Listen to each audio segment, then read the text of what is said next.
다음은 너. 1. 냄새.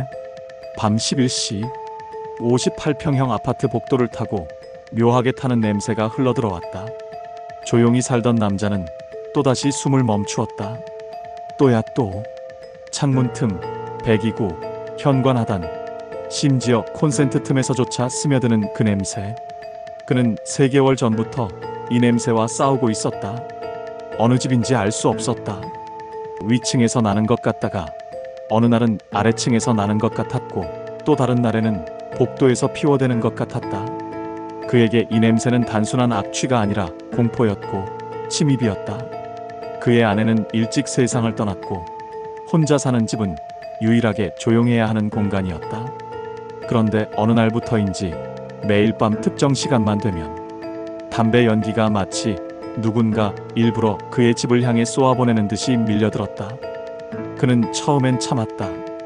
2번은 경비실에 이야기했다. 3번은 관리사무소에 민원을 넣었다. 4번째는 자비로 공기청정기를 새로 샀다. 5번째엔 집안 전체를 마스크를 쓰고 돌아다니며 배기구에 테이프를 붙였다. 그리고 6번째 날 그는 무너졌다. 이 아파트 사람들은 대부분 서로에게 관심이 없었다. 엘리베이터에서 서로 인사를 해도 시선을 마주치지 않았다. 이곳은 조용했고 교류가 거의 없었으며 그렇기에 문제의 원인을 찾는 건 더욱 불가능했다. 도대체 누가 이러는 거야? 그는 의심하는 습관이 생겼다. 801호 노신사, 손이 떨려 담배를 다급히 피우던 모습. 602호 젊은 커플, 가끔 복도에 연기 냄새가 스며들던 그 시간. 1103호 사무직 남자, 퇴근 후 항상 발코니로 나오는 모습. 그리고 결국 그의 머릿속에는 모든 이웃이 범인일지 모른다는 불안이 자리 잡았다. 왜 나에게 이런 일이 생기는 거지? 잠을 잘 수 없었다. 머리는 묵직해지고 심장은 계속 빨리 뛰었다. 그리하여 그는 어느새 조용한 피해자에서 신경이 날카로운 감시자로 변해갔다. 3. 처음 붙인 종이. 그가 처음 붙인 종이는 아주 정중한 문구였다. 실내 흡연을 자제해 주시면 감사하겠습니다. 깔끔했다. 정중했다.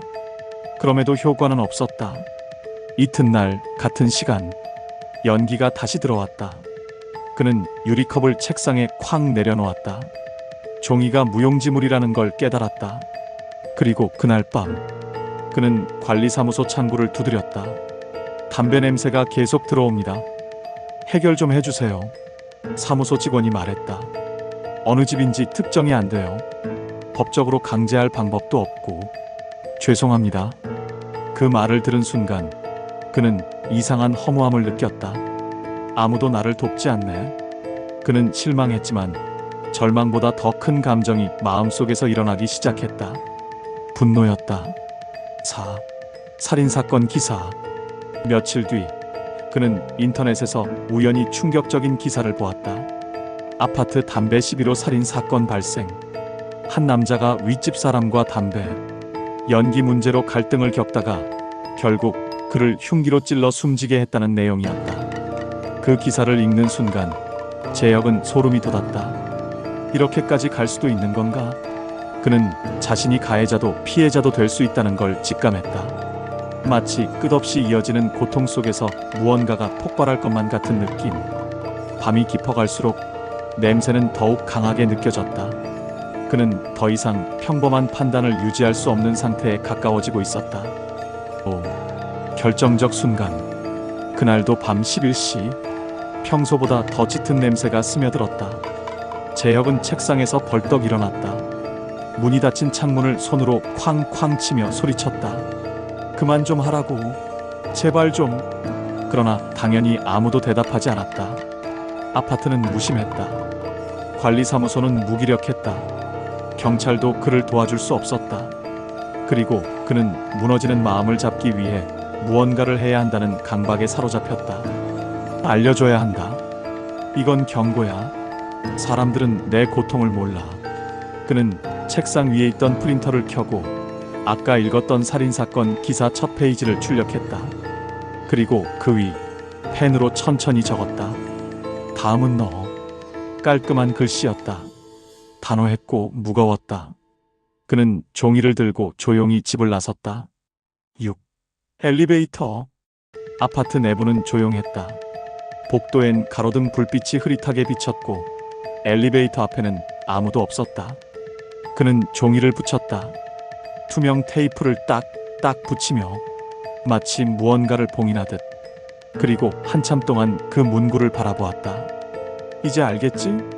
그의 손은 떨리고 있었고 눈은 충혈됐으며 그러나 마음속에서는 이상한 해방감이 올라오고 있었다. 그가 원한 것은 폭력이 아니라 단지 멈춤이었다. 누군가 자신을 이해해주길 바라는 절망의 외침이었다. 7. 다음 날 아침. 다음 날 아파트는 발칵 뒤집혔다. 경비실엔 문의가 빗발쳤다. 누가 이런 걸 붙였어요? 우리 아파트에서 살인이 난다고요?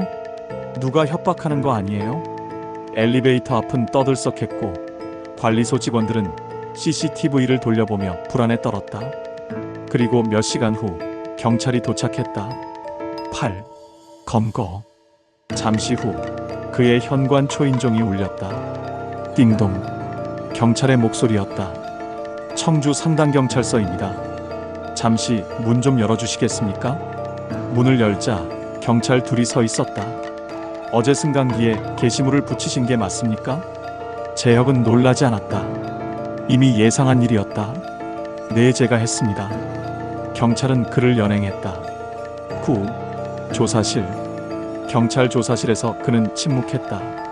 한참 후 담당 형사가 조심스럽게 물었다. 왜 그렇게 하셨습니까? 그는 한숨을 내쉬며 말했다. 담배 냄새가 너무 힘들었습니다. 형사는 눈을 찡그렸다. 그래도 다음은 너라는 문구는 협박에 해당할 수 있어요. 재혁은 고개를 숙였다. 진짜 해칠 생각은 없었어요. 정말이에요. 그냥 누군가 제 얘기를 들어줬으면 해서. 그는 울먹였다. 10. 사건 이후 그 사건은 아파트 전체에 퍼졌다. 주민들은 서로를 의심했고 어느 집이 담배를 피우는지 묻기 시작했다. 정작 진짜 흡연자는 누구였을까?